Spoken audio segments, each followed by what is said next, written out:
गणेश जी, मैं जो आपको महादेव के 19 अवतारों की कथा बताने जा रहा हूँ, उनमें प्रथम नाम प्रभु पिपलाद का आता है। प्रभु पिपलाद?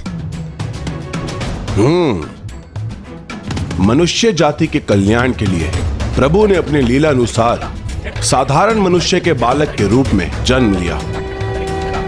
किंतु दुख की बात तो ये थी कि उनके जन्म लेते ही उनकी माता सुवर्चा को उनका त्याग करने के लिए विवश होना पड़ा।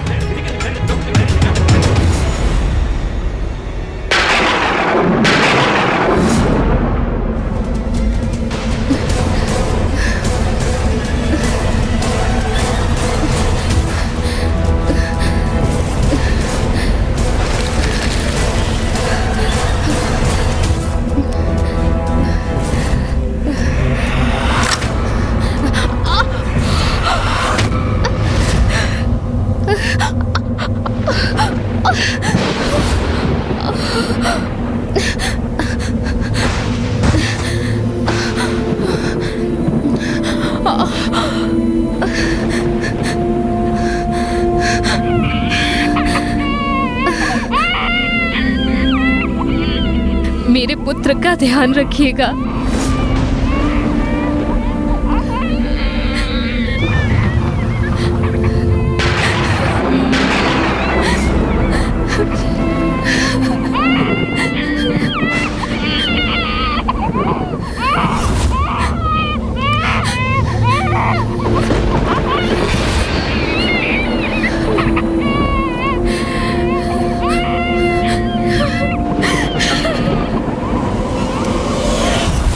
कोई माता अपने नवजात शिशु को वन में वृक्ष के नीचे छोड़कर कैसे जा सकती है?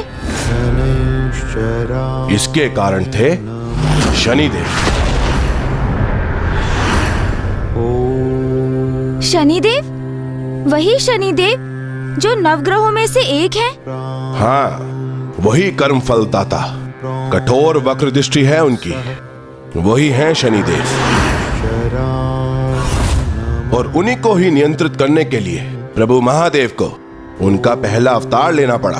दशानन जी, सत्य तो ये है कि मेरे मन में भी शनिदेव को लेकर अनेकों प्रश्न हैं। सर्वप्रथम तो आप मुझे ये बताइए कि देव अर्थात तो देवता होता है, फिर ऐसा क्या कारण है लंकेश कि शेष ग्रहों को छोड़कर केवल इन्हीं एक ग्रह के नाम के बाद देव शब्द जुड़कर वे शनिदेव बन गए, जबकि वो तो मात्र 9 ग्रहों में से एक है। और ये भी कि मनुष्य हो अथवा देवता, सभी उनसे भयभीत क्यों रहते हैं, और विशेष रूप से उनकी वक्र दृष्टि का भय सभी पर क्यों छाया रहता है? उनके प्रत्यक्ष दर्शन क्यों नहीं हो सकते? उन्हें कर्मदाता क्यों कहा जाता है? और मैंने तो ये भी सुना था कि स्वयं भगवान शिव को भी शनिदेव से छिपने पर विवश होना पड़ा था। जब इतना प्रभावी और भयंकर है शनिदेव की दृष्टि का प्रकोप, तो फिर महादेव के अवतार ने उन्हें कैसे नियंत्रित किया? आप चिंता न कीजिए पार्वती नंदन, आपको आपके प्रत्येक प्रश्नों का उत्तर अवश्य मिलेगा, क्योंकि आपने ये प्रश्न उनसे किया है जो इन प्रश्नों के उत्तर देने का सामर्थ्य रखता है। महादेव के प्रथम अवतार श्री पिपलाद जी की कथा सुनाने के लिए मुझे और भी पीछे जाना होगा। सर्वप्रथम शनिदेव की जन्म कथा सुननी होगी आपको। हाँ हाँ अवश्य लंकेश, मैं तो ये कथा सुनने के लिए अति उत्सुक हूँ, किंतु उसके पूर्व कुछ जल तो ग्रहण कर लीजिए। ये लीजिए, जल ग्रहण कीजिए। अच्छा है, आप बार बार जल का पान करेंगे तभी तो लघु शंका भी जाएंगे लंकेश, और मुझे उसी क्षण की प्रतीक्षा रहेगी, क्योंकि आपको लघु शंका लगते ही आप ये आत्मलिंग मुझे थमाएंगे और मैं उसी क्षण पिता श्री महादेव के आत्मलिंग को भूमि पर रख दूंगा। इसलिए तो ये आवश्यक है कि मैं आपको कथा के मध्य में इसी प्रकार बार बार जलपान कराता रहूं। अब कहिए ना कथा। जैसे कि आपको ज्ञात होगा, शनिदेव सूर्य पुत्र हैं और सूर्य देव का विवाह विश्वकर्मा जी की पुत्री संज्ञा से हुआ था।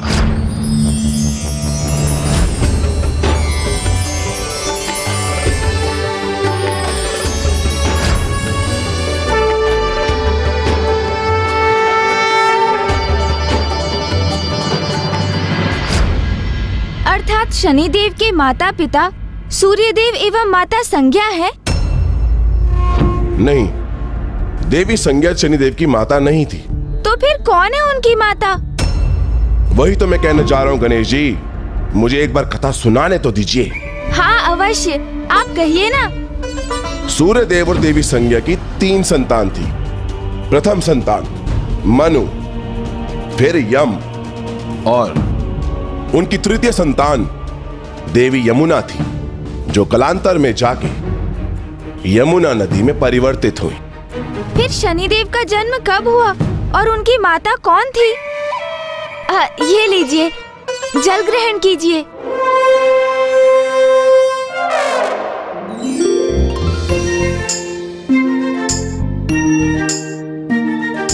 थोड़ा और ग्रहण कीजिए।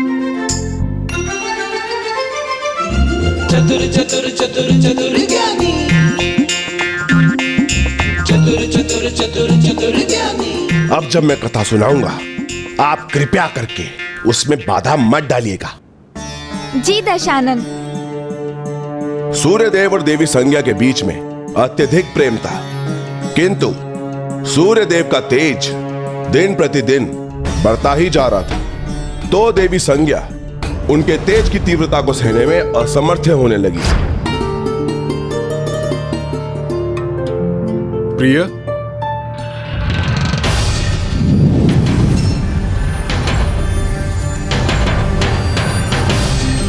प्रिय,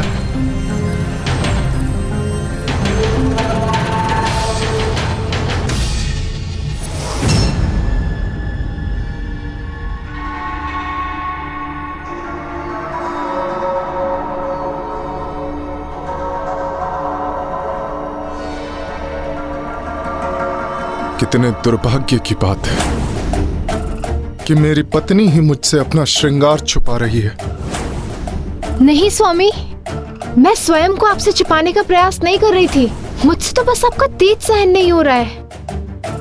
अर्थात अब मैं अपनी पत्नी, अपनी जीवन संगनी के लिए असहनीय हो गया हूं। तो क्या लाभ हमारे साथ निवास करने का? आप मुझे छोड़कर कहीं भी जाने के लिए स्वतंत्र हैं देवी। स्वामी, स्वामी, स्वामी, मेरी किसी बात को अन्यथा ना ले। बस, मुझे कुछ और नहीं सुनना।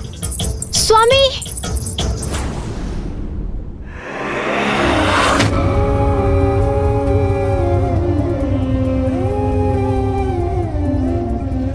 मेरे प्राणनाथ हैं आप, किंतु मैं क्या करूं? आपके तेज को सह पाना मेरे लिए असंभव हो रहा है। इसका तो एक ही उपाय है कि मैं घोर तप कर आपके तेज को सहने का सामर्थ्य प्राप्त कर सकूं।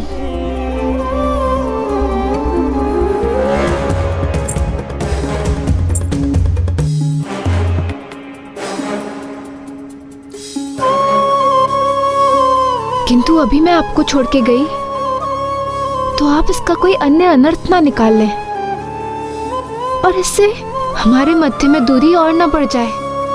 आपको और आपकी संतानों को ऐसे एकाकी छोड़कर मैं तो क्या, मेरी परछाई भी नहीं जाएगी। किंतु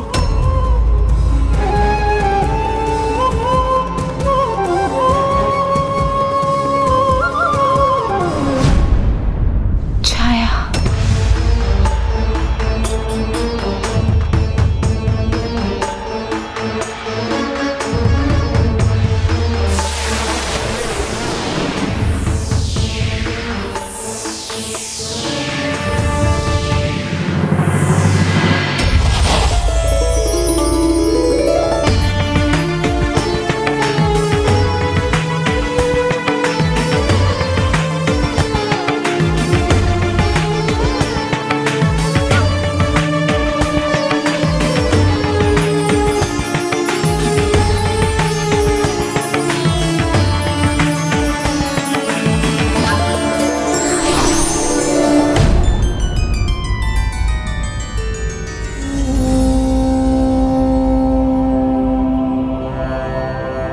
देवी, मैं सूर्यदेव की पत्नी संज्ञा हूँ और आप मेरी छाया हैं। मुझसे पृथक ना आपका कोई अस्तित्व था, ना कोई पहचान, किंतु अब मैंने आपको अपनी प्रतिछाया से रचा है, तो आपको मेरे प्रत्येक आदेश का पालन करना होगा। अवश्य देवी संज्ञा, आपकी छाया होने के नाते आपके प्रत्येक आदेश का पालन करना मेरा धर्म है। कहिए, आपका क्या आदेश है? मैं अपने स्वामी का तेज सह पाने में असमर्थ हूँ और स्वयं को उनके योग्य बनाने के लिए मैं तप करने जाना चाहती हूँ, किंतु मैं ये भी चाहती हूँ कि मेरी अनुपस्थिति का भान किसी को ना हो, स्वामी को भी नहीं। इसलिए मेरे यहाँ लौटने तक आपको देवी संज्ञा बनकर यहाँ पे रहना होगा। आप मेरी छाया से उत्पन्न हुई हैं, इसलिए आप पर स्वामी के तेज का कोई प्रभाव नहीं पड़ेगा। आपको मेरे पति और संतानों के प्रति मेरे सभी दायित्व निभाने होंगे। ये आप क्या कह रही हैं देवी संज्ञा? मेरे पति सूर्यदेव के साथ आपको गृहस्थ जीवन का निर्वाह करना होगा। समस्त संसारिक सुख देने होंगे आपको उन्हें। यही मेरी आज्ञा है।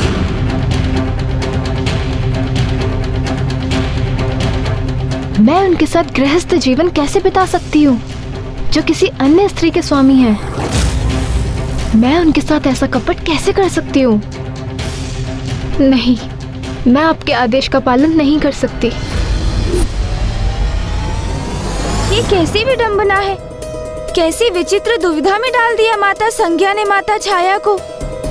कोई स्त्री किसी अन्य स्त्री के पति के साथ कैसे दाम्पत्य जीवन बिता सकती है? क्योंकि वो ऐसा करने में विवश जो थी। आपका ये रूप, रंग, आकार सब मेरा दिया हुआ है, इसलिए आप मेरे आदेश को नकार नहीं सकती। मेरा ये तप करना अति आवश्यक है और इस अंतराल में आपका यहाँ रहकर मेरे परिवार की देखरेख करना अनिवार्य है। और जब मैं यहाँ लौटूं, तो आपको मुझ में पुनः समाहित होना होगा और आपको मुझे एक और वचन देना होगा कि हमारे इस संवाद की सूचना किसी को नहीं होनी चाहिए और किसी को ये ज्ञात नहीं होना चाहिए कि आप देवी संज्ञा नहीं, देवी छाया है।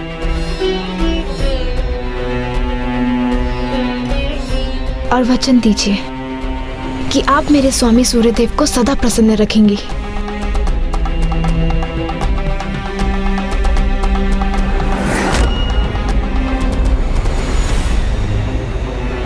मैं आपको वचन देती हूँ, मैं आपको वचन देती हूँ। कितनी दुखद बात है ये। माता छाया को माता संज्ञा के आदेश का पालन करना पड़ा। हाँ, क्योंकि देवी छाया के लिए ये इतना सरल नहीं था। किसी के आदेश पर उसके पति को अपना पति मान लेना, किंतु देवी छाया को यही असंभव कार्य संभव कर दिखाना था।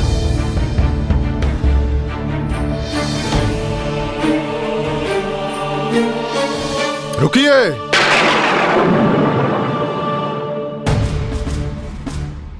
मैं इस प्रकार विचलित होकर सूर्यदेव के समक्ष आई तो कदाचित वो ज्ञात कर लेंगे कि मैं देवी संज्ञा नहीं, किंतु मैं इन्हें सत्य का ज्ञात होने नहीं दे सकती। ये वचन दिया है मैंने देवी संज्ञा को।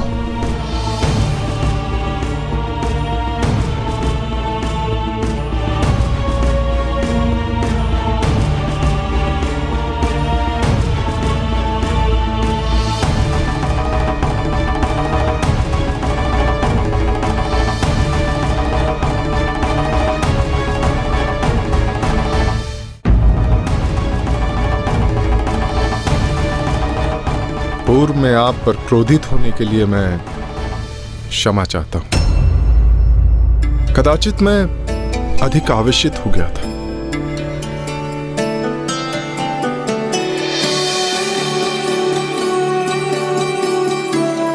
मैं तो आपसे अत्यधिक प्रेम करता हूं और क्षमा चाहता हूं कि मेरा तेज आपके लिए असहनीय हो जाता है।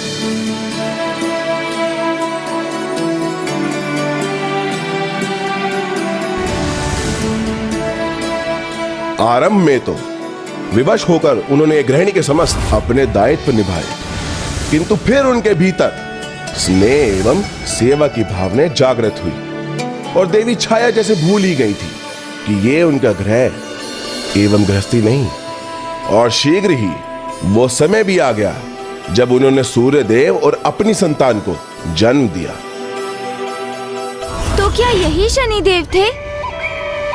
ये लीजिए, उत्तर देने के पूर्व जल ग्रहण कीजिए। मुझे ज्ञात है आपको बार बार टोकने से आप चिल्ला रहे हैं लंकेश, किंतु युक्ति तो मेरी यही है कि जलपान करा करा कर मैं आपका उदर इतना भर दूं कि आप लघु शंका जाने के लिए विवश हो जाएं, क्योंकि नहीं जा पाएंगे लंकेश तब लंका जब उन्हें व्याकुल करेगी उनकी आई लघु शंका। चतुर गणेशा। नहीं, वह शनिदेव नहीं, मनु थे, जिनके जन्म के उपरांत देवी छाया ने अपनी गृहस्थी अर्थात चारों संतानों एवं सूर्य देव की सेवा में अपने आप को पूर्ण रूप से व्यस्त कर लिया। तो क्या सूर्य देव को कभी उनके वास्तविक परिचय को लेकर कोई संदेह नहीं हुआ? उन्हें संदेह तो अवश्य हुआ था, किंतु दो स्त्रियों में समानता कितनी ही हो, पति अपनी पत्नी को ना पहचाने ऐसा संभव नहीं। किंतु आरंभ में जो सूर्य देव को प्रतीत हुआ कि देवी संज्ञा के भेद में उन्हें जो प्रतीत हो रहा था, वो श्रृंगार की घटना के उपरांत देवी संज्ञा स्वयं में परिवर्तन ले आई, किंतु फिर भी उनका संक्षेप पूर्ण रूप से शांत नहीं हुआ और देवी छाया ने स्वयं को पूर्ण रूप से सूर्य देव के परिवार के प्रति समर्पित कर दिया। तो वो उनकी दूसरी संतान शनिदेव के साथ गर्भवती थी। तब कुछ ऐसा घटित हुआ कि पूर्ण रूप से सब कुछ परिवर्तित हो गया।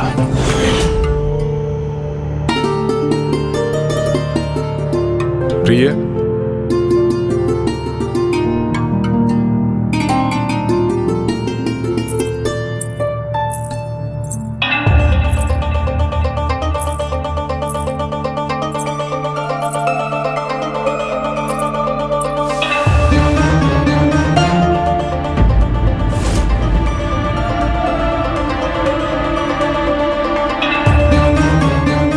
दर्पण पिघल गया, किंतु देवी संज्ञा पर मेरे तेज का कोई प्रभाव नहीं हुआ। यह कैसे संभव? क्या रहस्य है इसके पीछे?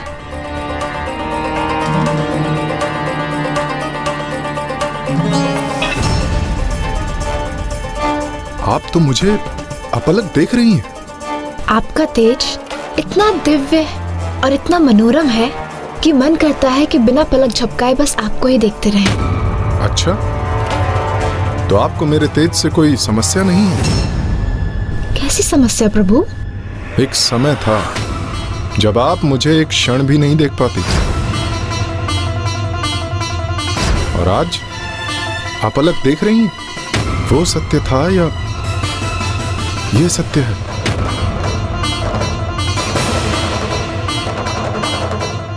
कभी कभी मुझे प्रतीत होता है जैसे तब मैं आपसे परिचित नहीं था, फिर प्रतीत होता है कि अब मैं अपनी पत्नी को नहीं जानता।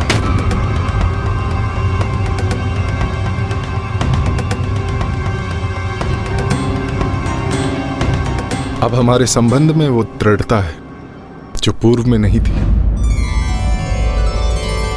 हम दोनों, हमारा परिवार आनंदित है, किंतु फिर भी एक दीर्घ समय से मुझे किसी कमी का आभास हो रहा है। आप ऐसा क्यों कह रहे हैं स्वामी? क्या मैंने आपकी सेवा में कोई कमी शेष रहने दी? क्या मैंने आपकी प्रत्येक आज्ञा का पालन नहीं किया? किंतु अनेकों बार आपको देखकर ऐसा प्रतीत होता है जैसे मेरी संज्ञा मेरे समक्ष होकर भी मेरे समीप नहीं। कभी कभी मुझे प्रतीत होता है कि मैं संज्ञा के साथ नहीं, उसकी छाया के साथ।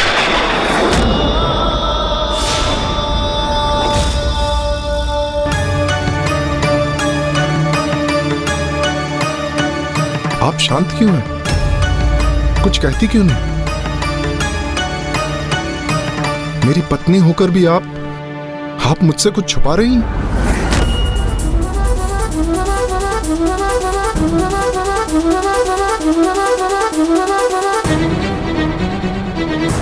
आपका इस प्रकार मौन रहना मेरे मन में अनेकों संशय उत्पन्न कर रहा है कि आप मेरी पत्नी हैं भी या नहीं।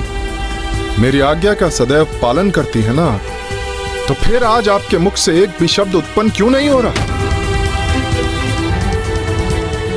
कैसे बताऊं आपको स्वामी, देवी संज्ञा को वचन जो दिया है मैंने, मैं वचनबद्ध हूँ। पति का पत्नी से और पत्नी का पति से कुछ भी गुप्त रखना ग्रस्त जीवन की मर्यादा के विरुद्ध है।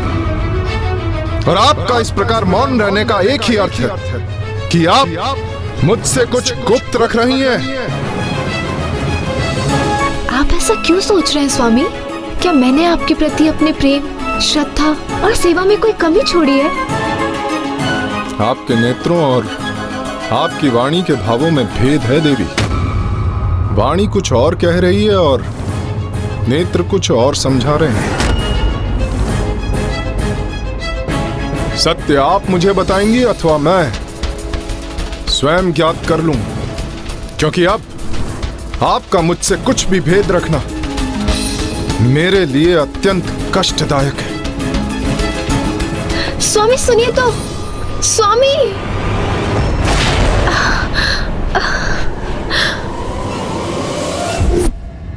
माता छाया कितनी लाचार थी।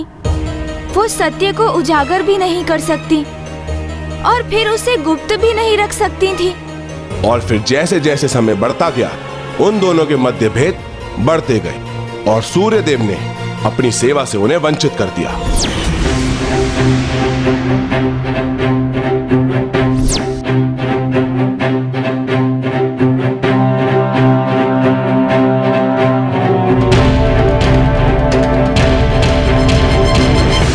जैसे जैसे सूर्यदेव देवी छाया से दूर होने लगे, वैसे वैसे उनके गर्भ में पल रहे शिशु के क्रोध में वृद्धि होने लगी।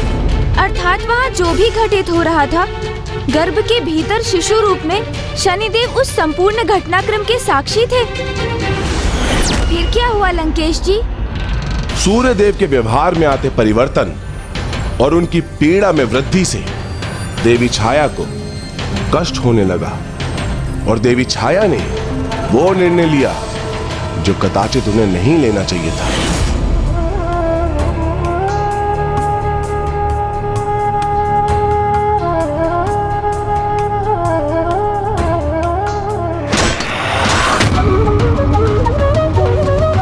जब तक मुझे सत्य का ज्ञात नहीं होता, तब तक आपको मैं अपनी सेवा का अवसर नहीं दूंगा।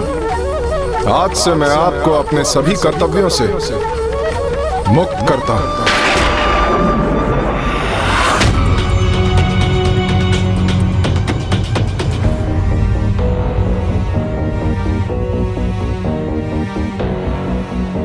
बस अब बहुत हुआ। जब स्वामी ही मुझसे प्रसन्न नहीं है, तो मेरे यहाँ रुके रहने का कोई औचित्य ही नहीं है। स्वामी की इच्छा के बिना तो मैं वो कर्तव्य भी नहीं निभा सकती जो देवी संज्ञा ने मुझे सौंपे थे। यहाँ जो भी घटित हो रहा है के बारे में मुझे देवी संज्ञा को सूचित करना चाहिए। तो क्या माता छाया का माता संज्ञा के पास जाने से स्थिति अनुकूल हो गई, या फिर उनके लिए स्थिति और भी अधिक विकट प्रतिकूल हो गई?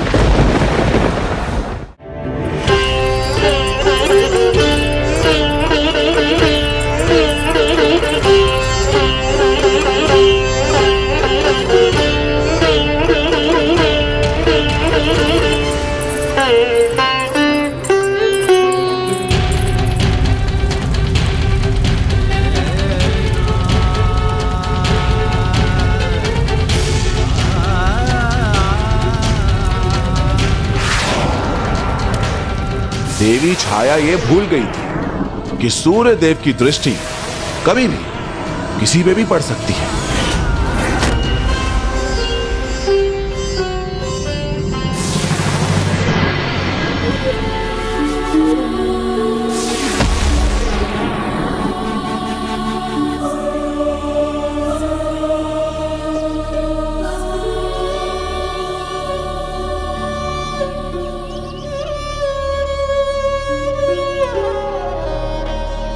हे देवी, मैं बहुत बड़ी दुविधा में हूँ, मेरी सहायता कीजिए। आपकी छाया होने के कारण मैं जानती हूँ कि आप देवी संज्ञा ही हैं। कृपया मुझे दर्शन देने की कृपा करें। मेरी इस उलझन को मिटाने में मेरी सहायता करें देवी। आपके दिए दायित्व को निभाने में मैं असमर्थ हूँ देवी। कृपया मेरी सहायता कीजिए देवी, कृपया मेरी सहायता कीजिए।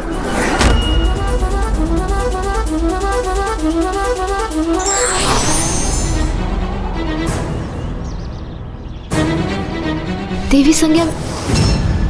प्रिय,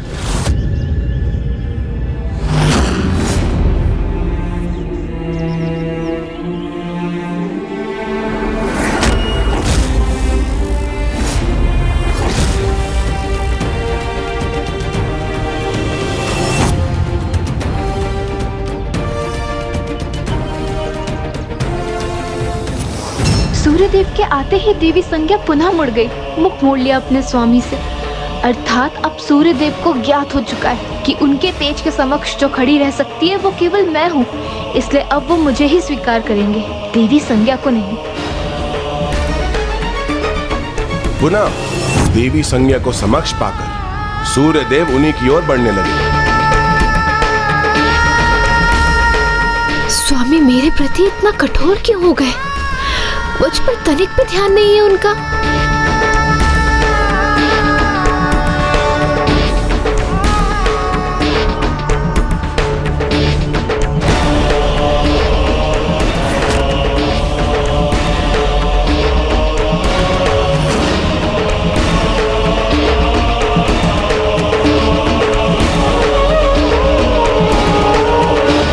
तो क्या अब स्वामी के जीवन में मेरा कोई स्थान शेष नहीं?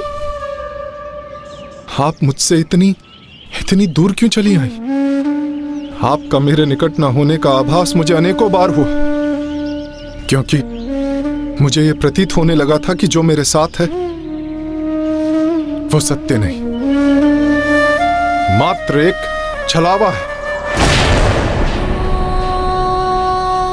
मैं मात्र एक छलावा हूँ स्वामी के लिए?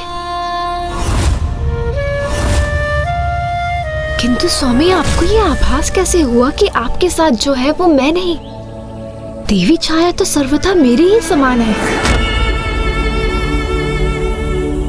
मेरे जीवन का अभिन्न अंग है आप, मेरी जीवन संगनी है। आपके साथ से मुझे पूर्णता प्राप्त होती है, तो आपका मेरे साथ ना होने का आभास मुझे कैसे नहीं होता? और वैसे भी इस अवधि में जो मेरे साथ थी वो कभी भी आपके समान मुझे प्रतीत नहीं हुई।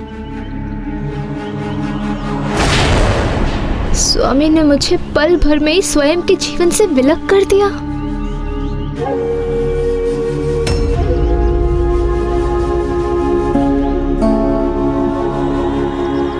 कैसे न ज्ञात होता मुझे कि आपके स्थान पर वो कोई और है, क्योंकि जब आप मेरे साथ होती हैं तो मेरे भीतर स्नेह का सागर उमड़ पड़ता है, और वो आपकी छाया, वो तो उस स्नेह सागर की कुछ बूंदों के समान ही थी।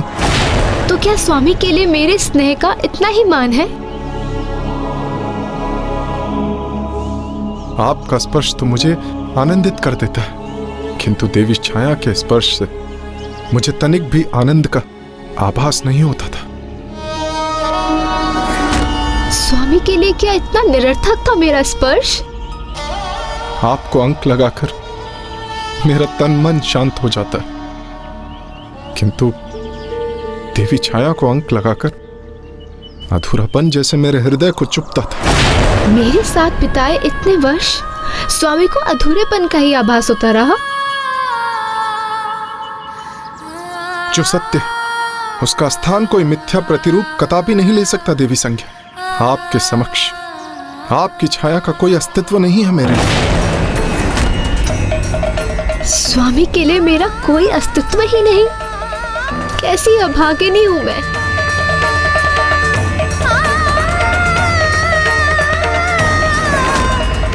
इसलिए आप मेरे साथ लौट चलिए देवी संज्ञा, क्योंकि मुझे कोई और नहीं, केवल आपका साथ चाहिए। स्वामी का प्रत्येक शब्द तो एक नुकीले बाण के समान मेरे हृदय को आहत कर रहा है।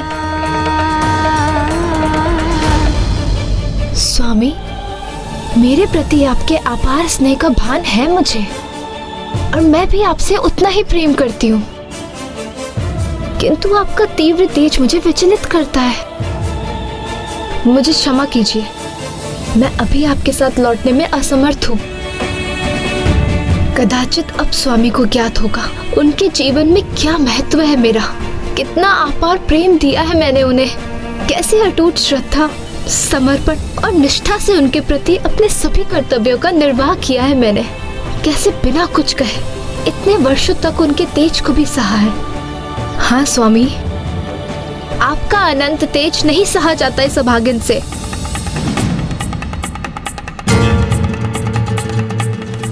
अब ज्ञात होगा स्वामी को कि कितना त्याग किया है मैंने उनके लिए।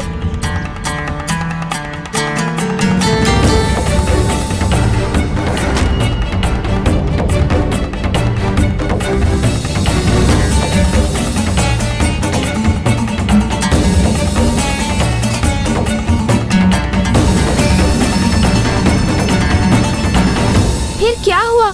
क्या किया सूर्यदेव ने?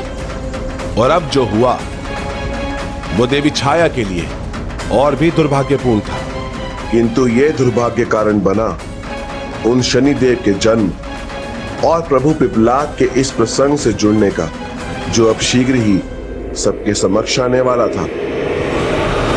सूर्यदेव और माता संज्ञा के मन में ये विचार तक नहीं आया कि माता छाया के हृदय को कितनी पीड़ा हो रही होगी। फिर तो वो वहीं पीड़ा के घूंटों का पान करने पर विवश रह गई होंगी, क्योंकि सूर्यदेव ने तो अब तनिक भी माता छाया का सुध नहीं लिया होगा, अस्वीकार कर चुके होंगे उनके अस्तित्व को ही। किंतु फिर सूर्यदेव ने क्या किया लंकेश? जब माता संध्या ने उनके साथ चलने में असमर्थता जताई, क्या उन्होंने पुनः माता छाया को ही स्वीकार कर लिया?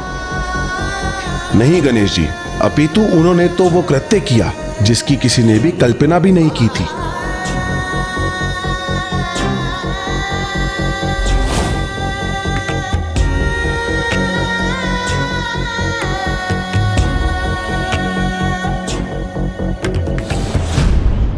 छाया तो छाया ही है, उन पर प्रकाश का, तेज का कोई प्रभाव कहाँ हो सकता है पर?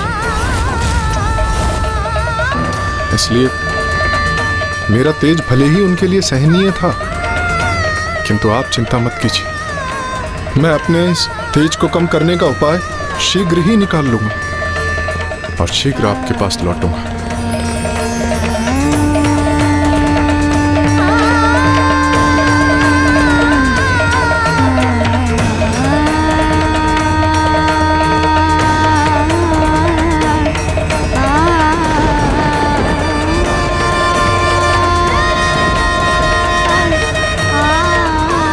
स्वामी ने क्षण भर में मुझे भुला दिया। देवी संज्ञा, आपको तो सब ज्ञात है, आप भी तो नारी हैं, आप तो मेरे मन की वेदना को अवश्य समझेंगी।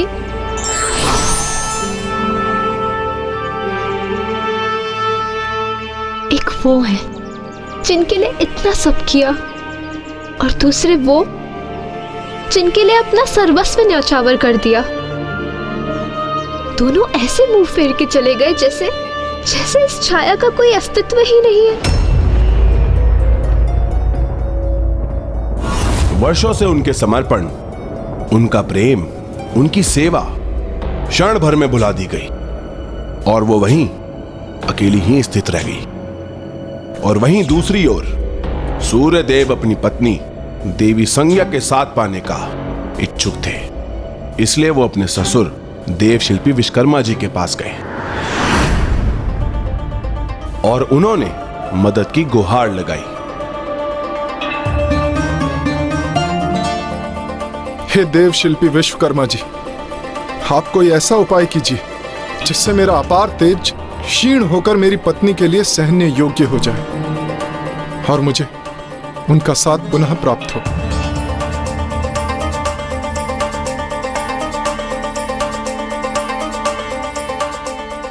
आप उचित समय पर आए हैं सूर्यदेव, क्योंकि आज ही मैंने एक विशेष अस्त्र का निर्माण किया है। कदाचित ये आपकी समस्या का निवारण कर सकता है। अगर आपकी यही इच्छा है, कदाचित ये अस्त्र इस कार्य के लिए सर्वथा उपयुक्त है।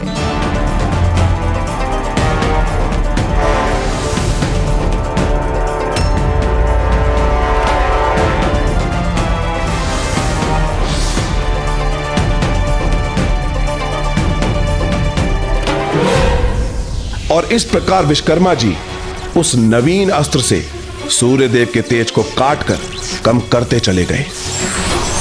और जो अस्त्र सूर्य के तेज से निर्मित हुए उन्हें देवताओं ने प्राप्त किया, जैसे कि गदा कुबेर जी को, वरुण फांस वरुण देव को, शूल रूपी वायु अस्त्र वायुदेव को, बाण रूपी अग्नि अस्त्र अग्निदेव को प्राप्त हुए, और महादेव को त्रिशूल और विष्णुदेव को चक्र की प्राप्ति हुई। अद्भुत! अर्थात देवताओं के सभी अस्त्र सूर्यदेव के तेज से ही निर्मित है। किंतु फिर माता छाया के साथ क्या हुआ? अपने अतिरिक्त तेज को विलक कर सूर्यदेव पुनः देवी संज्ञा के निकट पहुंचे, किंतु वहां देवी संज्ञा से भी अधिक आतुरता से देवी छाया उनकी प्रतीक्षा में थी, और उनकी आशा थी कि सूर्यदेव लौट कर आएंगे और उन्हें अपने साथ वापस लेकर जाएंगे।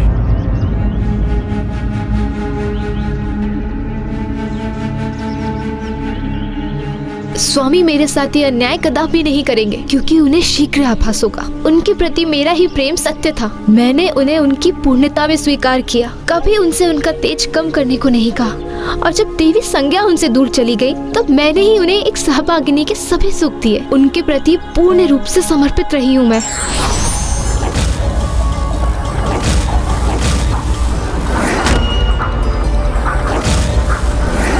नहीं स्वामी, ये आपने क्यों किया?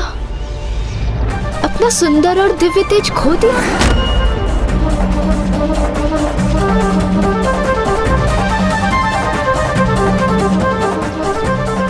प्रतीत होता है अपने अनूठे दिव्य तेज को खोकर तो उन्हें अपनी भूल का आभास हो गया है। मेरे प्रति उनका प्रेम उन्हें वापस ले आया है। भले ही मैं सत्य नहीं, किंतु सत्य में मैं भी आपसे अत्यधिक ही उनसे सर्वाधिक प्रेम करती हूँ स्वामी।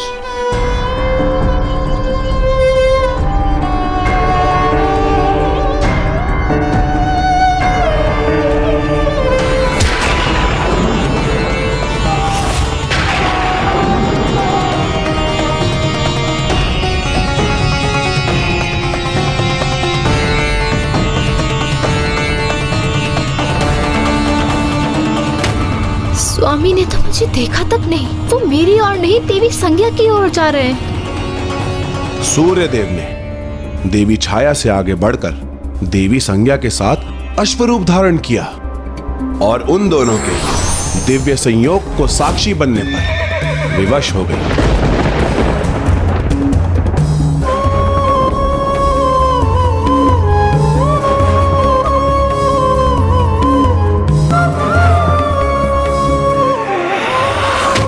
अश्व रूप में उनके दिव्य संयोग से दो जुड़वा भ्राताओं अश्विनी कुमारों का जन्म हुआ।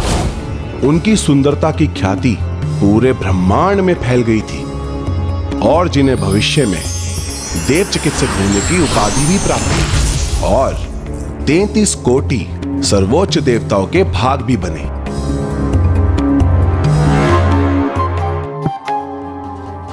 कुछ देर के लिए तो देवी छाया वहीं स्तब्ध रह गई थी, किंतु जब वो तंदरा से जागृत हुई और उन्होंने सूर्यदेव और देवी संज्ञा को रोकने का प्रयास किया, तब बहुत विलंब हो चुका था। स्वामी,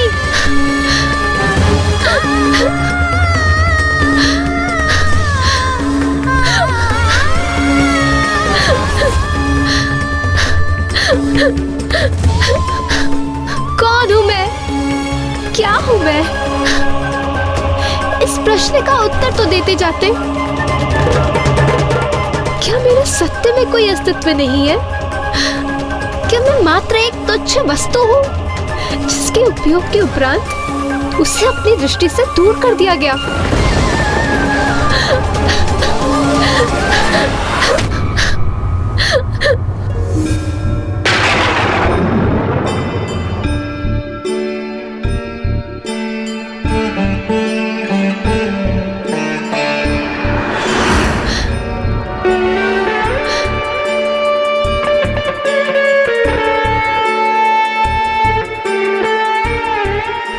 तेज का क्या लाभ जो किसी के प्रेम की सत्यता को समझ ना सके।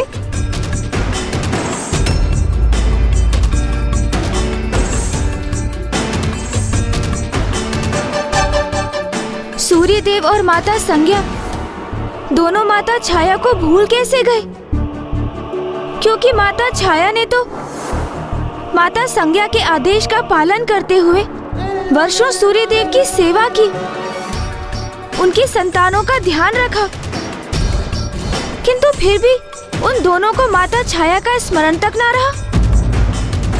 देवी छाया देवी संज्ञा की ही प्रतिछाया थी, किंतु ये किसे ज्ञात रहता है कि उसकी छाया उसके पीछे चल भी रही है या नहीं।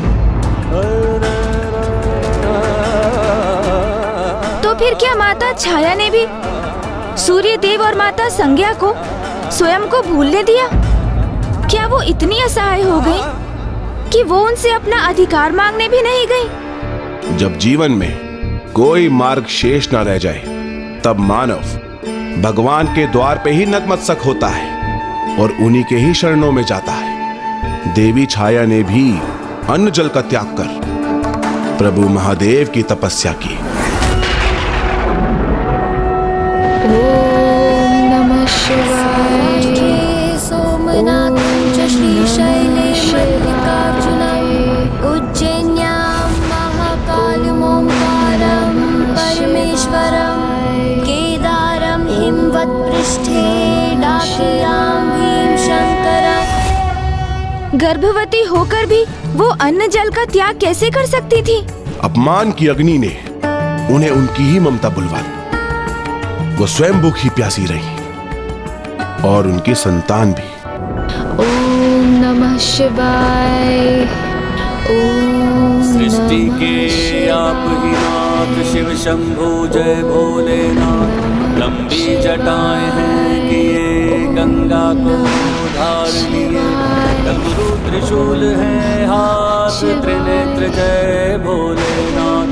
सृष्टि के आप ही नाथ जय भोलेनाथ। तन्वे भस्म है मले नागधरा, रुद्राक्ष हर क्षण है साथ बम बोल बम भोलेनाथ। सृष्टि के आप ही नाथ शिव शंभु जय भोलेनाथ।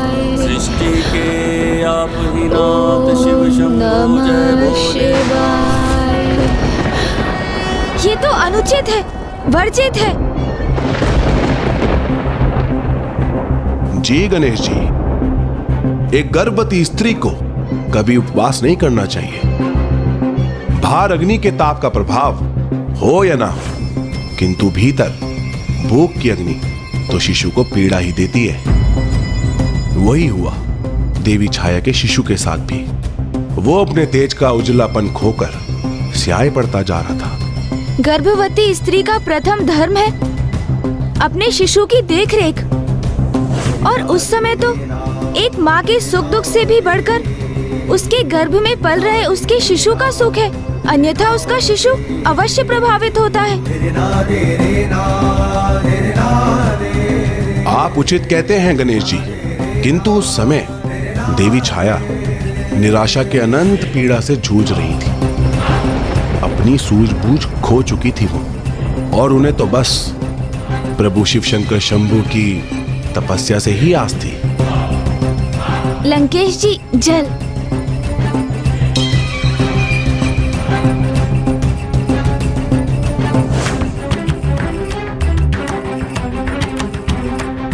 इन लंकेश को इतने समय से जल दे रहा हूँ, किंतु इन पर तो जैसे कोई प्रभाव ही नहीं हो रहा है। शीघ्र लघु शंका का अनुभव हो लंकेश को, और फिर उसे मिटाने के लिए लंकेश पिताश्री की आत्मलिंग को यहीं भारत भूमि में ही कहीं रखने पर विवश हो जाएं, और प्रभु लंका पहुंचने के स्थान पर यहीं स्थापित हो जाएं।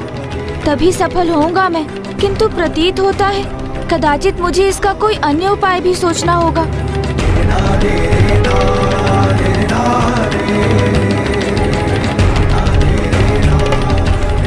अब क्या विचार कर रहे हैं शिवनंदन? यही ना कि आगे क्या हुआ? हाँ लंकेश जी। अनेकों माह देवी छाया तप करती रही और उनकी तप की अग्नि में वृद्धि भी होने लगी और वो इतनी ऊंची उठ गई कि वो कैलाश की ऊंचाई तक जा पहुंची।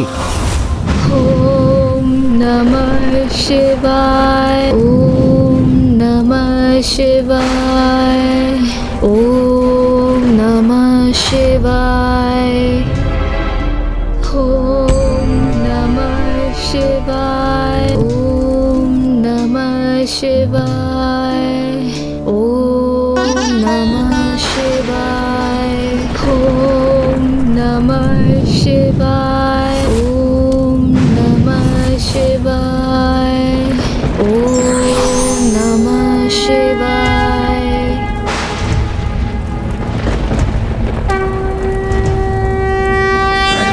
सदाशिवं नमामि हे उमापति जनीलकण्ठ जय अनंत नमोस्तुते नमोस्तुते। हो भोलेनाथ वस्तुते हो कष्ट से निवारते, ये सृष्टि सारी संकटों से शिव ही है उबारते। ओम नमः शिवाय, ओम नमः शिवाय। प्रणाम महादेव, आपके दर्शन पाकर मैं कृतार्थ हुई। पुत्री, तुम्हें ऐसी अवस्था में इतनी घोर तपस्या नहीं करनी चाहिए थी। क्षमा कीजिए महादेव, किंतु मैं लाचार थी, असहनीय अपमान से पीड़ित थी और फिर आपकी भक्ति के अतिरिक्त मेरे समक्ष और कोई मार्ग शेष ही नहीं था। तो मुझे बताओ पुत्री, तुम मुझसे क्या चाहती हो? तुम्हारी तपस्या के फलस्वरूप मैं तुम्हें क्या वरदान दूं? कहो पुत्री, क्या वरदान दूं तुम्हें? क्या इच्छा है तुम्हारी? मैं आपसे क्या मांगू प्रभु, ये तो मुझे भी ज्ञात नहीं। आपके दर्शन ही मेरे लिए पर्याप्त हैं। तुमने तप किया है पुत्री, जिसका फल तो तुम्हें अवश्य प्राप्त होगा और तुम शीघ्र ही मातृत्व का पूर्ण अनुभव करोगी, क्योंकि एक माता के लिए संतान से बढ़कर कुछ भी नहीं होता। तो मैं तुम्हें वरदान देता हूं, तुम्हें एक तेजस्वी पुत्र प्राप्त होगा जो जगत में शनि के नाम से विख्यात होगा, जो जगत में शनि के नाम से विख्यात होगा, जो जगत में शनि के नाम से विख्यात होगा, और वही तुम्हें तुम्हारे अधिकार दिलाएगा।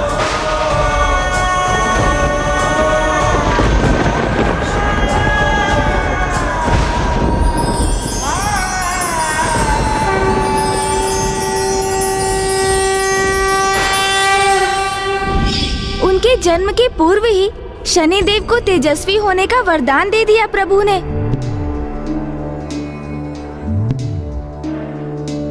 ऐसे दया निधान है पिताश्री भोलेनाथ, शिव शंकर शंभु महादेव। उनको हमारा कोटि कोटि नमन।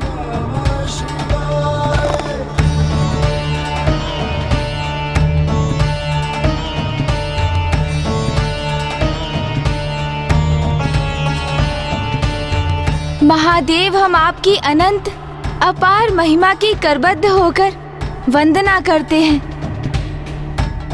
महादेव, आपकी महानता के समक्ष हम नतमस्तक हैं।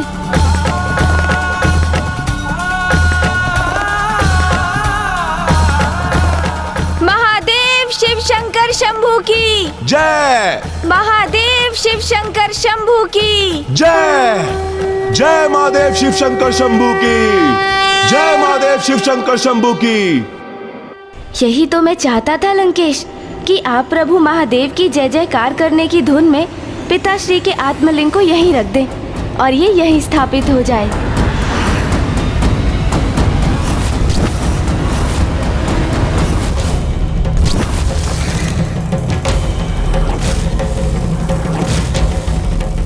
ये मैं क्या करने जा रहा था?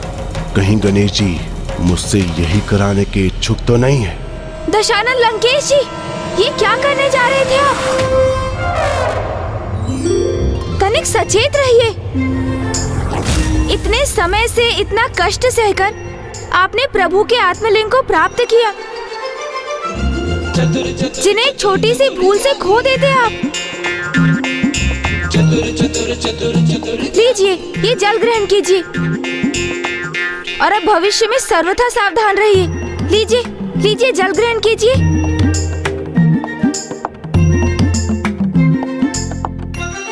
बहुत ही सतर्क और सावधान है रावण। सरल नहीं है उन्हें किसी भी प्रकार से छल लेना।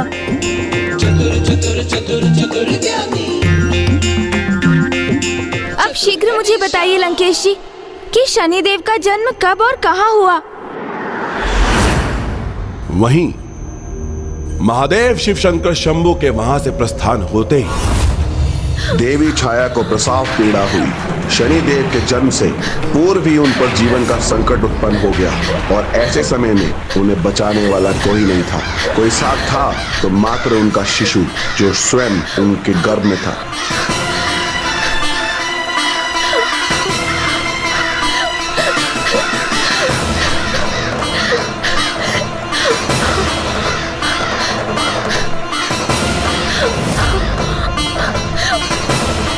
ये काक कहीं मेरी संतान को कष्ट पहुंचाने के लिए तो एकत्र नहीं हो रहे।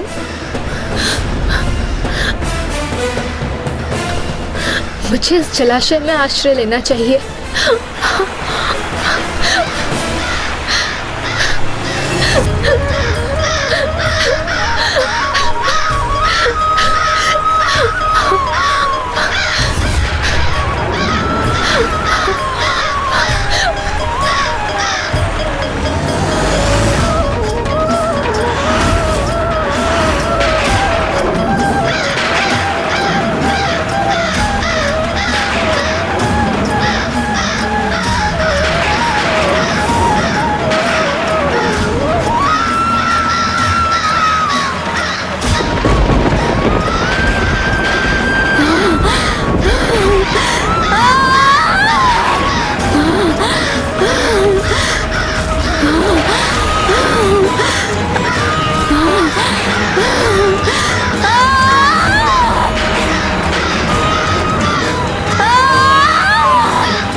जल निमग्न होने से अपनी माता की रक्षा कर शनिदेव ने तो जन्म लेते ही अपने अद्भुत पराक्रम का परिचय दिया। ये तो उनका प्रथम दायित्व था, किंतु उनके मां के प्रति उनका वास्तविक कर्तव्य अभी शेष था।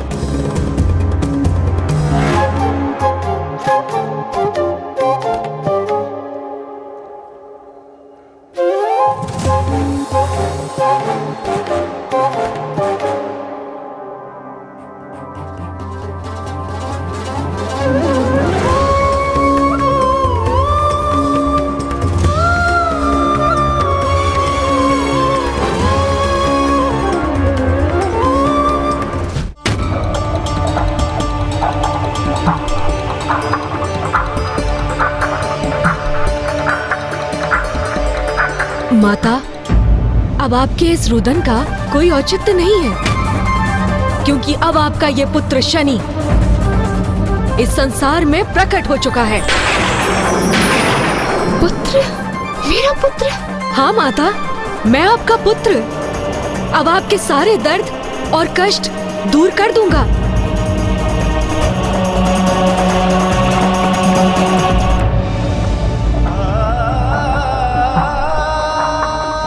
आपकी पीड़ा का आभास तो मुझे तब से है माता, जब से मैं आपकी गर्भ में था। मैंने तभी से आपके प्रत्येक कष्ट का अनुभव किया है। उन सभी पीड़ाओं का, उन कष्टों का निदान करने का अब समय आ गया है माता। आपने तो मेरे पिता सूर्यदेव की अर्धांगिनी के समस्त कर्तव्यों का निर्वाह किया, इसीलिए अब आपको आपका उचित अधिकार प्राप्त होना चाहिए, जो मैं आपको अवश्य दिलवाऊंगा माँ। फिर भले ही ऐसा करने के लिए मुझे मेरे पिता से युद्ध क्यों ना करना पड़े, युद्ध क्यों ना करना पड़े।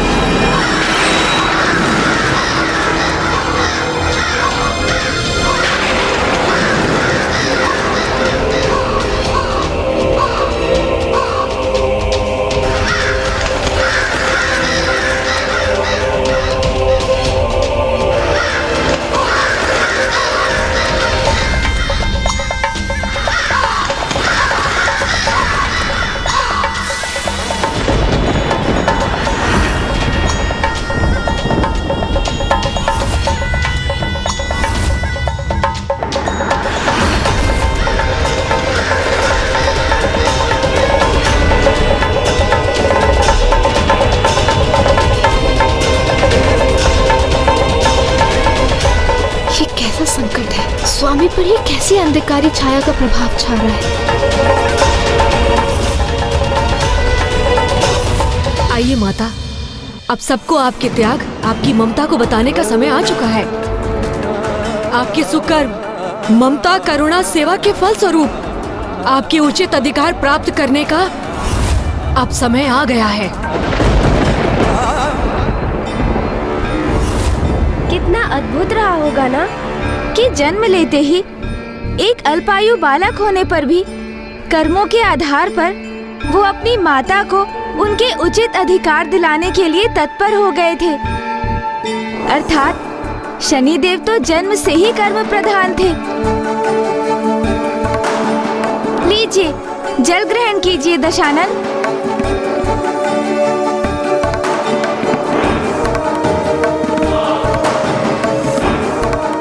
ऐसे निष्ठावान और कर्मठ पुत्र ने अपनी माँ को उनका अधिकार दिलाने में तो लेश मात्र भी कमी नहीं छोड़ी होगी। हाँ शिवनंदन, इधर बालक शनि ने उसी प्रयोजन से सूर्य लोक के लिए प्रस्थान किया। आइए माता।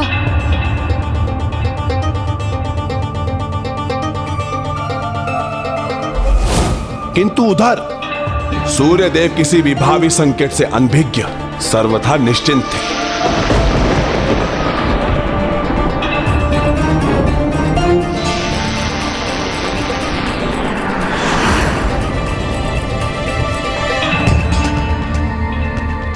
स्वामी अत्यंत प्रसन्न चित्त है आज, किंतु मुझे किसी अनिष्ट का आभास क्यों हो रहा है, जैसे कोई छाया उन पर छाने वाली है। किंतु देवी संज्ञा को अनेक अशुभ संकेतों का आभास हो रहा था। सूर्यदेव अपने पुत्र यम के अष्टदिक्पाल पद पर स्थापित करने एवं यमलोक के स्वामी बनने के कारण अति आनंदित थे। उन्होंने एक भव्य उत्सव का आयोजन किया था, जिसमें देवराज इंद्र और बाकी सभी देवताओं के स्वागत में व्यस्त थे।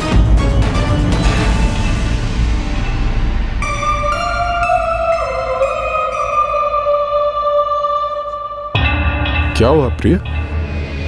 इस महाउत्सव के अवसर पर आप चिंतित क्यों प्रतीत हो रही हैं? मुझे अशुभ संकेत दिखाई दे रहे हैं स्वामी। किसी अनिष्ट, किसी विपदा के आगमन का आभास हो रहा है।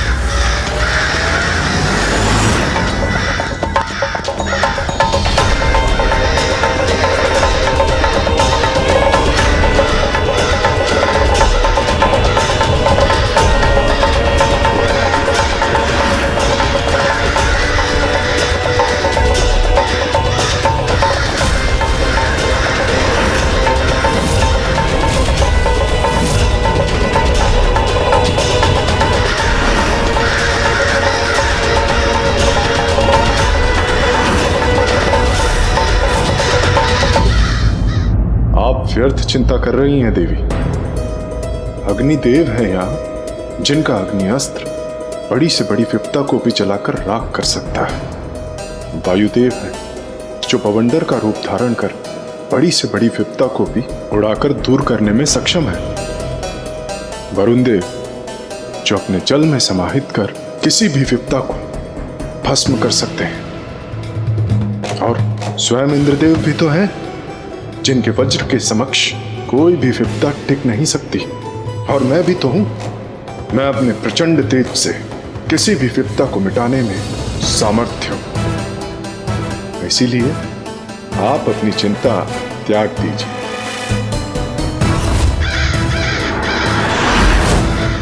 आज हमारे पुत्र के इस अत्यंत विशेष दिवस पर किसी प्रकार का अनिष्ट होना संभव नहीं। ये जो आपके अशुभ संकेत हैं, ये सत्य नहीं है, मात्र भ्रम है आपका।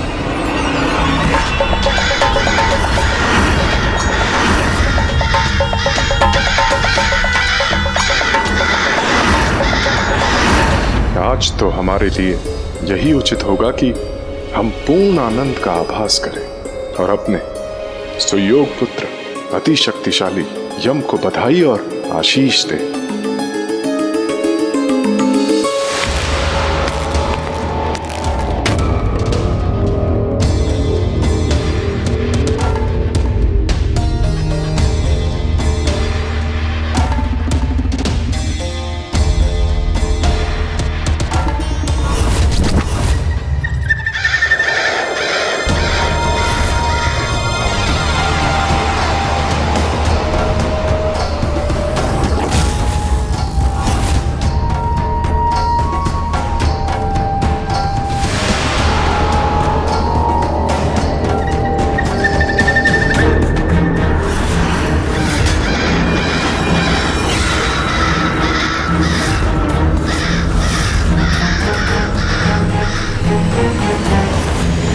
लंकेश, बालक शनि अब अपनी माँ को उनका अधिकार सूर्यदेव से किस प्रकार से दिलवाने वाले थे? ये तो शीघ्र ही अब सबको ज्ञात होने वाला था। आवश्यकता थी तो बस उनके सूर्यदेव तक पहुंचने की।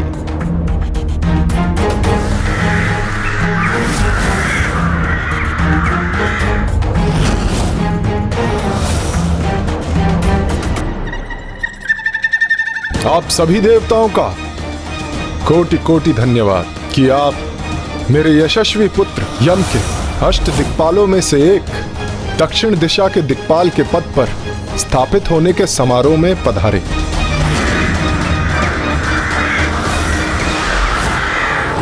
आज हम सभी की बधाई का जो पात्र है वो हमारे मध्य है। प्रणाम देवगण।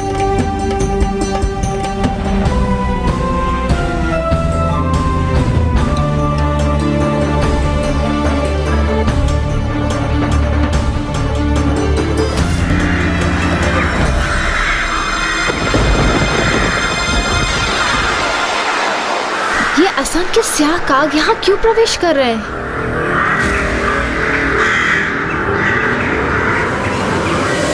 आज मैं अत्यंत प्रसन्न हूं। मुझे गर्व है अपने पुत्र यम पर, क्योंकि आज से वो ही जीवों के कर्मों का लेखा जोखा रखेगा। वो ही निर्धारित करेगा कि कौन सी जीवात्मा अपने कर्मों के अनुसार नरक जाएगी अथवा कौन सी स्वर्ग के सुख भोगने की अधिकारी बनेगी। और उसकी इस उपलब्धि का कारण तो उसकी माता द्वारा दी गई शिक्षा दीक्षा ही है। एक बालक का चरित्र, उसके उत्तम विचार, उसके संस्कार निर्धारित करते हैं, जो उसे उसके माता पिता, विशेषकर उसकी माता द्वारा प्राप्त होते हैं। इसीलिए यम के यमराज पद पर स्थापित होने का श्रेय तो उसकी माता देवी संज्ञा को जाता है। और मेरी माँ, उनका श्रेय उन्हें कौन देगा?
क्या हो रहा है यहाँ? कौन हो तुम? और मेरे द्वारपाल कहाँ है? मेरी अनुमति के बिना तुम्हें भीतर किसने आने दिया?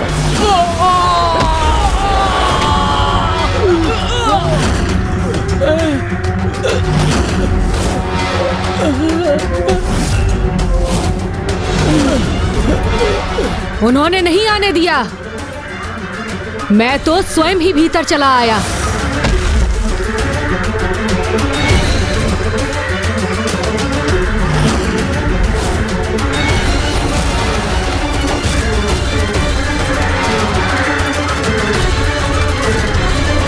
रुको, कौन हो तुम?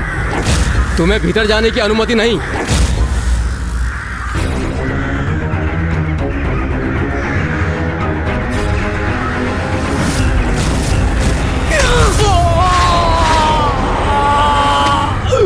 वैसे भी इनका रोकना मुझे अनुचित था, क्योंकि यहाँ तो मेरा भी अधिकार है। अधिकार? कैसा अधिकार? कौन हो तुम दुष्ट बालक? और ऐसा दुस्साहस कैसे किया तुमने?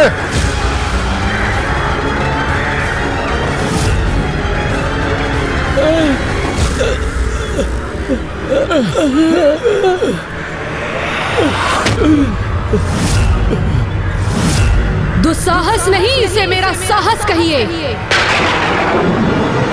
पिताश्री, पिताश्री,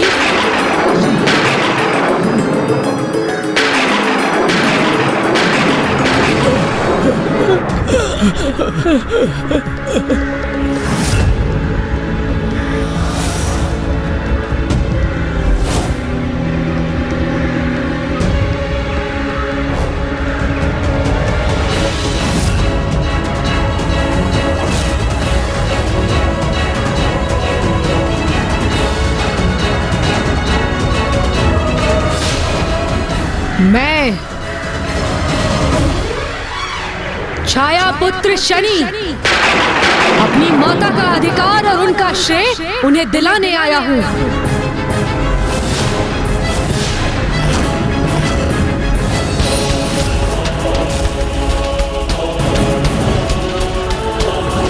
पुत्र? मेरे पुत्र हो तुम? कैसे स्वीकार कर लूं मैं? क्या प्रमाण है तुम्हारे पास? प्रमाण? इसका क्या प्रमाण है आपके पास कि भ्राता यम और बहन यमुना आपके ही पुत्र और पुत्री हैं? प्रत्यक्ष को प्रमाण की क्या आवश्यकता? उसके लिए तो मेरी पत्नी संज्ञा के शब्द ही पर्याप्त हैं। उसी प्रकार मेरी माता के शब्द मेरे प्रमाण हैं। मेरी माता ने कहा कि आप भी मेरे पिता हैं। यदि माता संज्ञा के शब्द आपके लिए पर्याप्त हो सकते हैं, तो मेरी माता के क्यों नहीं? मैं आपसे मेरी माता का वही स्थान, वही अधिकार, श्रेय मांग रहा हूँ जो आप माता संज्ञा को देते हैं। किस महत्व, श्रेय और अधिकार की बात कर रहे हो तुम? भ्राता यम के जिन सुसंस्कारों का आप गुणगान गा रहे थे, वो माता संज्ञा से अधिक मेरी माँ देवी छाया से आपके पुत्रों को प्राप्त हुए हैं। इसीलिए मेरी माता को भी मिलना चाहिए एक श्रेष्ठ ममतामयी माँ होने का अधिकार। भ्राता यम को सुसंस्कार प्रदान कर यमराज के पद तक पहुँचाने का श्रेय। जब आपके संतानों को माँ की ममता की सर्वाधिक आवश्यकता थी और उनकी अपनी माँ उस समय अनुपस्थित थी, तो मेरी माँ अपने पुत्र भ्राता मनु से भी अधिक आपकी संतानों का ध्यान रखने का श्रेय, आपकी सभी संतानों से समानता व्यवहार रखने का श्रेय, आपकी अर्धांगिनी के रूप में अपने समस्त कर्तव्य निभाने का श्रेय, आपके तेज और ताप को सहकर अनुपम त्याग की भावना से आपकी सेवा में सदैव तत्पर रहने का श्रेय, दुर्बल और स्वार्थी न होकर अपने स्वामी और अपनी संतानों का परित्याग न करने का श्रेय।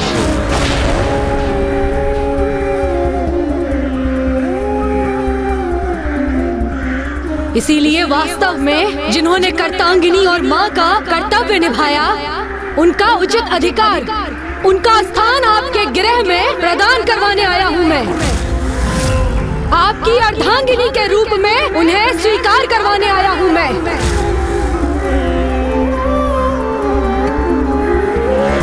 ओह, तो तुम्हारा अर्थ है मेरी अर्धांगिनी के रूप में मेरे साथ रहने का अधिकार। किंतु तुम भूल रहे हो बालक कि तुम्हारी मां ने छल किया था, और छल का परिणाम पुरस्कार नहीं, दंड होता है, दंड होता है, दंड होता है, दंड होता है।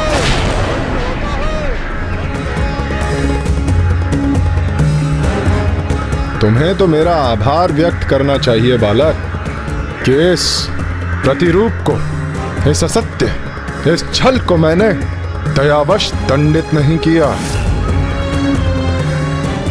वो तो मेरे मन में संदेह उत्पन्न हुआ कि जब मेरे तेज के समक्ष कुछ भी नहीं ठहर सकता, फिर भला देवी संज्ञा मेरे समक्ष कैसे खड़ी रह सकती है? क्योंकि पूर्व में उनकी इस कठिनाई से मैं भली भांति अवगत था, और यही मेरे संदेह का आधार बना। और मैं समझ गया कि ये देवी संज्ञा नहीं, उनके स्थान पर कोई और है।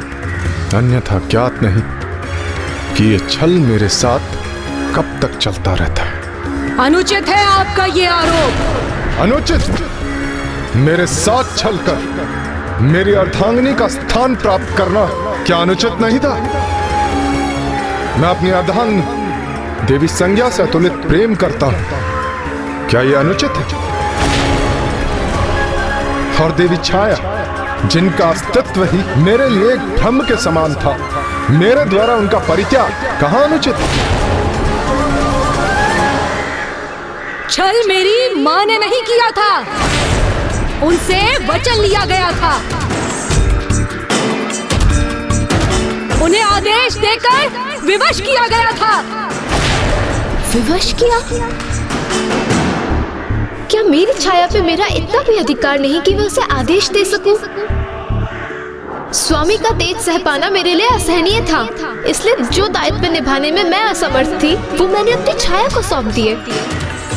तब के लिए प्रस्थान करते समय मैंने अपने परिवार की देखरेख के लिए अपनी छाया को यहाँ छोड़ दिया। क्या अनुचित किया मैंने? जिस प्रकार मेरे हाथ, पैर और शरीर के अन्य अंगों पर मेरा अधिकार है, उसी प्रकार मैंने अपनी छाया पर अपना अधिकार समझा। क्या अनुचित किया मैंने?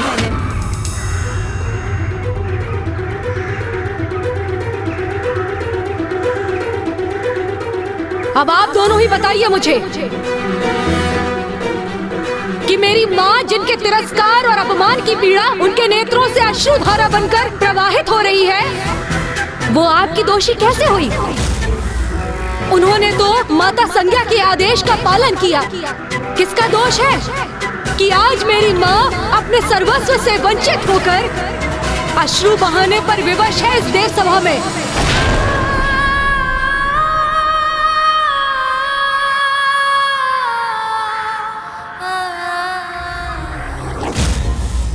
ये कैसी विचित्र परिस्थिति थी जहाँ सभी अपने अपने स्थान पर उचित प्रतीत हो रहे थे। फिर क्या हुआ लंकेश? बालक शनि अपने हट पर स्थिर थे। अपनी माँ को उनका अधिकार दिलाने के लिए किसी भी सीमा तक जाने के लिए तत्पर थे। बस अब और कुछ नहीं कहना सुनना मुझे। मेरी माँ ने जो सुकर्म किए आपके लिए और आपकी संतानों के लिए, उन्हीं सुकर्मों के अनुसार मेरी माँ का आपके गृह में, आपके जीवन में वही अधिकार है जो माता संज्ञा का है। आपकी अर्धांगिनी और आपकी संतानों की माँ होने का अधिकार, बस यही अधिकार चाहिए मुझे।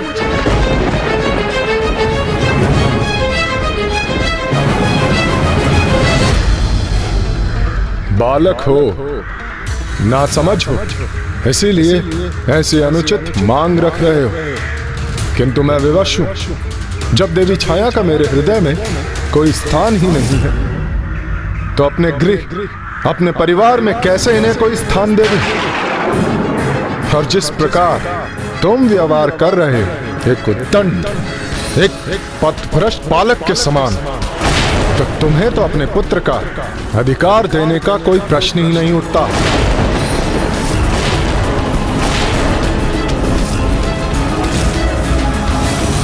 मैं आपसे आपसे अपना कोई अधिकार कहाँ मांग रहा हूँ। मैं आपसे अपनी माँ का अधिकार मांग रहा हूँ, जो आपको देना ही होगा।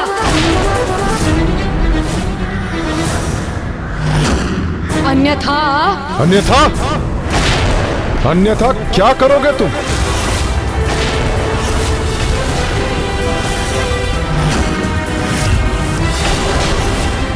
एक बालक हो, बालक के समान बात करो। मुझे चेतावनी देने का दुस्साहस कर रहे हो। मेरे तेज का, मेरे ताप का अनुमान भी है तुम्हें? यदि अनुमान होता भी तो आपसे भयभीत नहीं होता।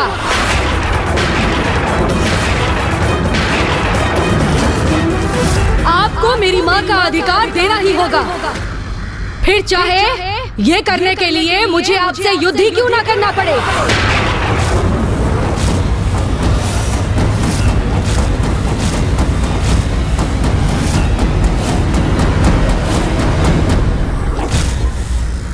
यदि एक बार मैं ये स्वीकार भी कर लूं कि आप मेरी अर्धांगिनी हैं और ये मेरा पुत्र है, तो आप ही बताइए कि एक पुत्र का अपने पिता से ऐसा उद्दंड व्यवहार करना क्या उचित है?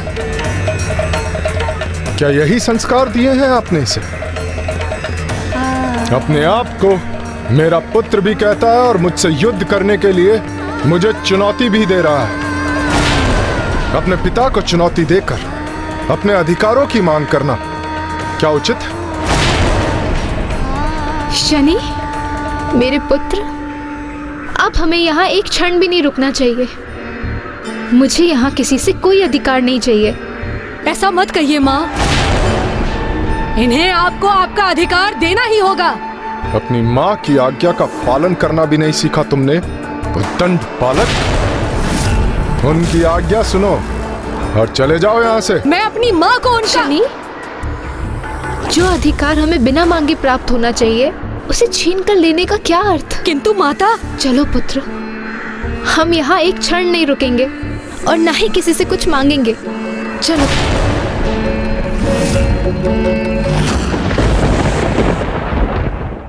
आपको तो मेरी माँ का भी आभारी होना चाहिए था, क्योंकि अपने अधिकारों से वंचित होकर भी इन्होंने आपको और आपकी मांग को सुरक्षित किया है। तो अब आप खुश रहिए, आनंदित रहिए। आपकी ये संतान, आपकी अर्धांगिनी, ये समस्त देवगण और आपके मित्र और आपकी ये देव सभा,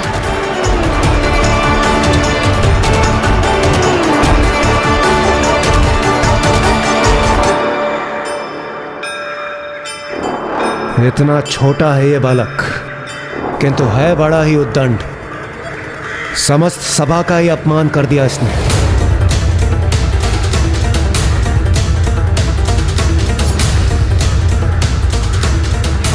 मैं आपसे अपनी माँ का अधिकार मांग रहा हूँ, जो आपको देना ही होगा, अन्यथा। रुको।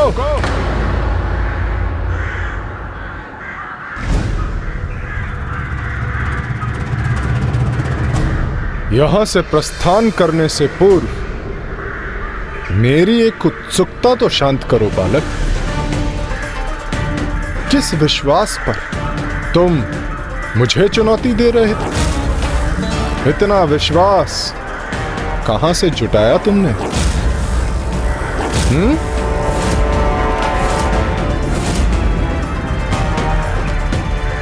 यदि तुम्हारी मां ने तुम्हें नहीं रोका होता तो क्या करने में सक्षम थे तुम? चलो वो करके दिखाओ। अब मैं तुम्हें चुनौती देता हूं, मैं तुम्हें चुनौती देता हूं, मैं तुम्हें चुनौती देता हूं।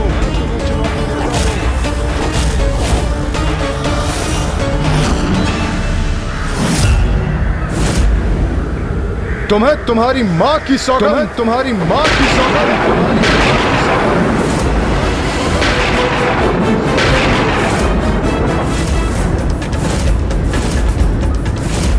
अपनी शक्ति, जिसके बल पर इतने ऊंचे बोल बोल रहे थे, उसका परिचय दो।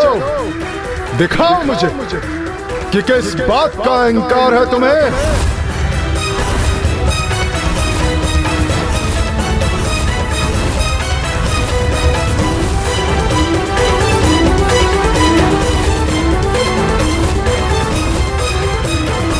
इन्होंने मुझे आपकी सौगंध से बांध दिया है माता, इसीलिए अब आप मुझे मत रोकिए।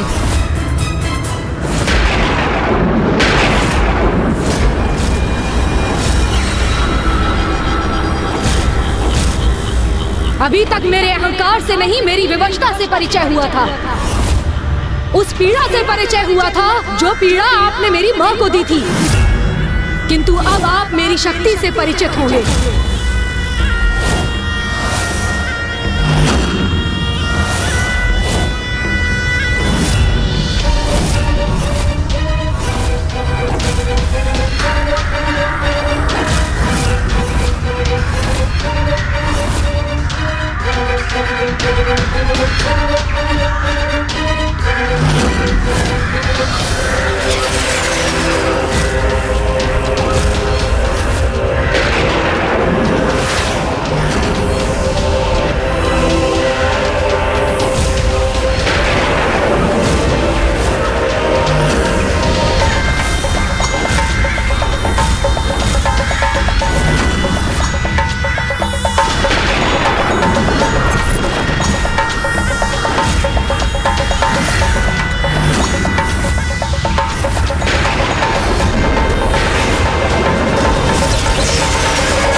इसके इस अनिष्टकारी अंधकार ने सूर्यदेव को पूर्ण रूप से जकड़ लिया है। हमें इसे रोकना ही होगा, अन्यथा सूर्यदेव के लुप्त होने से बहुत बड़ा अनर्थ हो जाएगा, समस्त सृष्टि का विनाश हो जाएगा।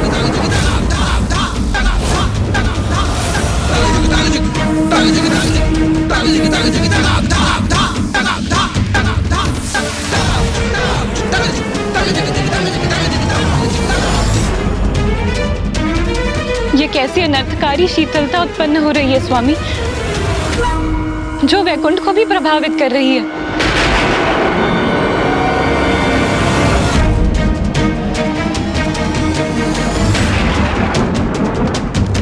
ये कैसा अनिष्ट हो रहा है प्रभु?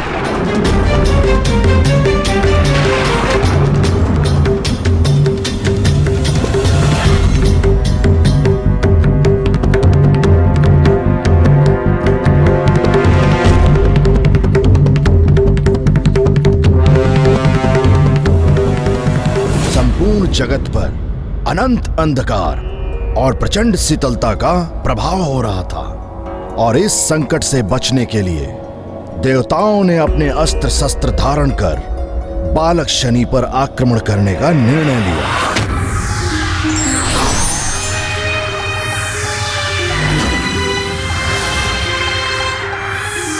अब सभी अत्यंत शक्तिशाली देवता बालक शनि पर अपने प्रचंड अस्त्रों का लक्ष्य साधे उन्हें घेरे खड़े थे, किंतु शनि तनिक भी भयभीत नहीं हुए और ना ही उन्होंने सूर्यदेव पर अपने प्रभाव को रोका।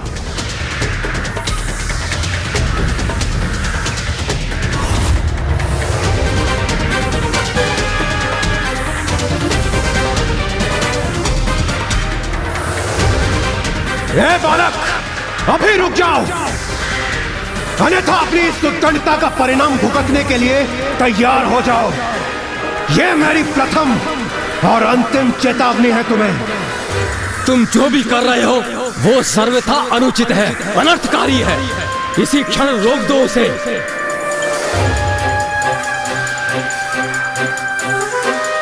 हे प्रभु, ये कैसी विकट परिस्थिति उत्पन्न हो गई है यहाँ।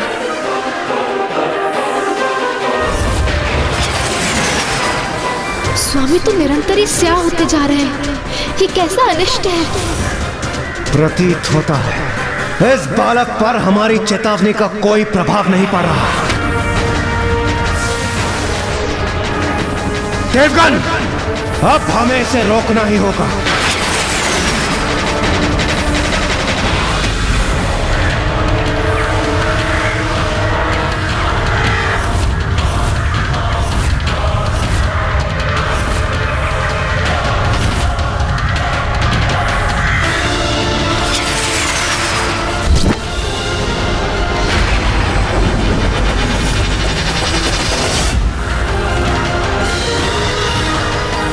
ये असंख्य काग यहाँ कैसे पहुंच गए? हाँ देवराज, ये काग हमारा ध्यान बटाकर इस पर प्रहार करने से रोक रहे हैं।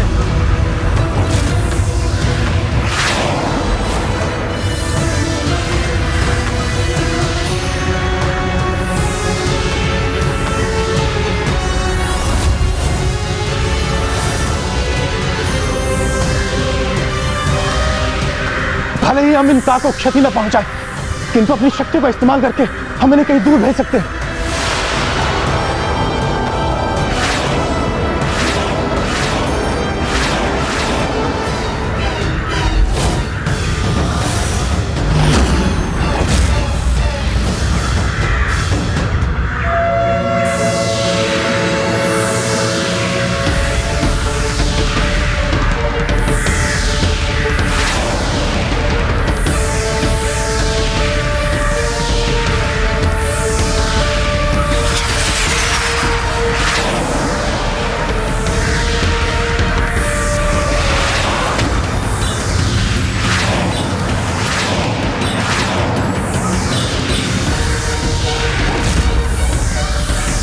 इन काग को रोकने के हमारे समस्त प्रयास विफल हो रहे हैं और ये काग एकजुट होकर इस बालक की ढाल बन रहे हैं।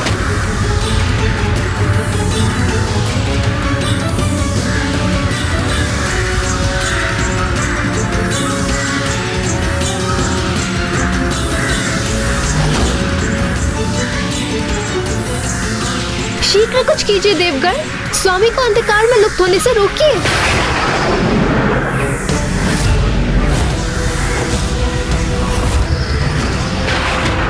सूर्यदेव पर तो संकट बढ़ता ही जा रहा है, हमें शीघ्र कुछ करना होगा।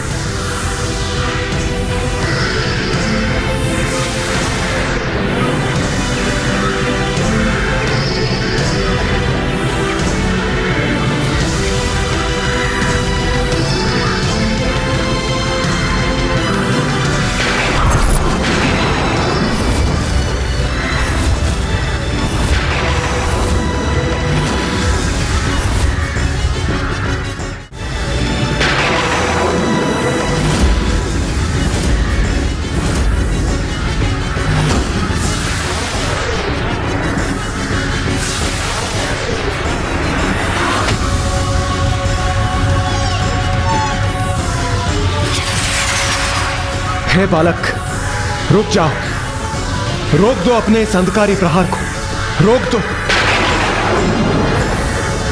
अन्यथा ये भीषण शीत संपूर्ण सृष्टि के विनाश का कारण बनेगी।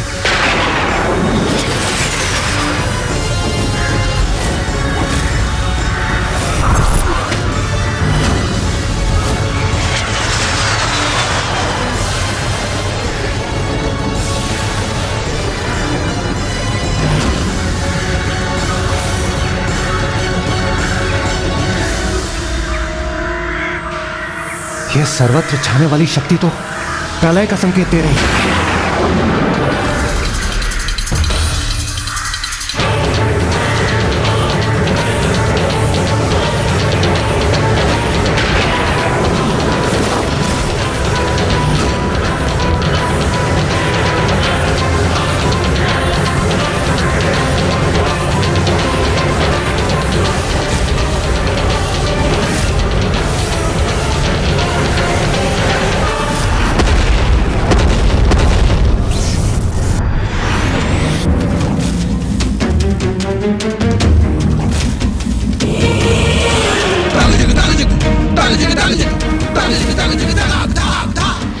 स्वामी, ये शीत तो सर्वत्र विनाश करेगी, इसे शीघ्र रोकने का कुछ उपाय कीजिए नाथ।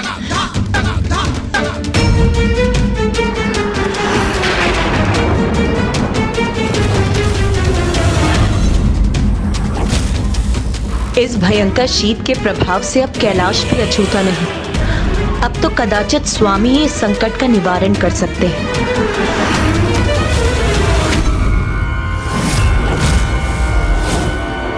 इसके पूर्व की और विलंब हो जाए, सर्वत्र सर्वनाश हो जाए, किसी भी तरह इस बालक को रोकना ही होगा।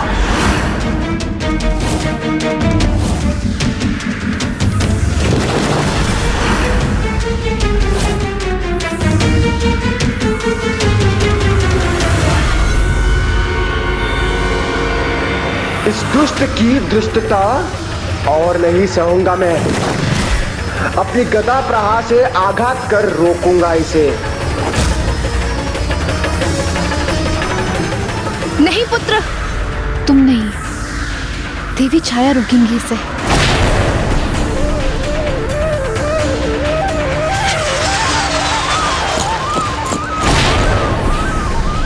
देवी छाया, आप अपने नेत्रों के समक्ष अनुचित घटित होते हुए कैसे देख सकती हैं?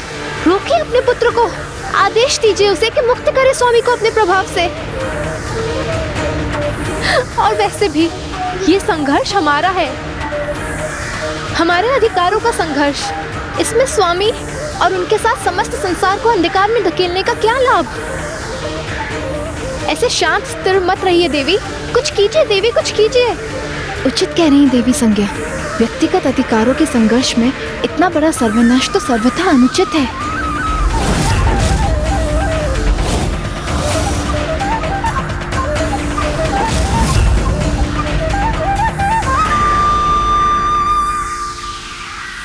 ऐसे मूक स्तब्ध मत रहिए देवी छाया, शीघ्र कुछ कीजिए। आप मेरी प्रति छाया है, मुझसे ही आपका अस्तित्व है। ये स्वामी सिर्फ मेरे ही नहीं, आपके भी स्वामी हैं। अद्भुत। विपदा आई तो एक ही क्षण में मेरी माता का स्मरण हो आया।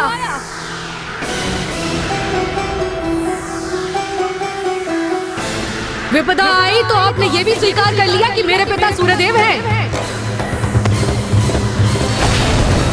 और वो सिर्फ आपके ही स्वामी नहीं, मेरी माता के भी स्वामी हैं। तो फिर इतने समय तक माँ के इस अधिकार को क्यों नकारती आई आप? अब मैं पीछे हटने वाला नहीं। सूर्यदेव को उनके कृत्य का परिणाम भुगतना ही होगा।